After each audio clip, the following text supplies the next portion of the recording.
Did you know that light is made up of particles called photons?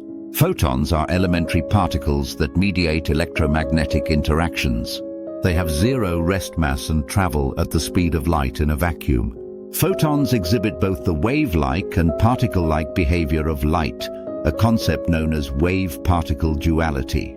This is why we should not imagine photons as tiny point particles, but rather as discrete packets of light waves. The energy of a photon is directly proportional to the frequency of the light wave. This principle explains the photoelectric effect, first demonstrated by Einstein. When photons strike a material, they eject electrons, and the energy of these electrons depends only on the frequency of the light wave, not its intensity. This phenomenon forms the basis for generating electricity using solar panels. Don't forget to subscribe.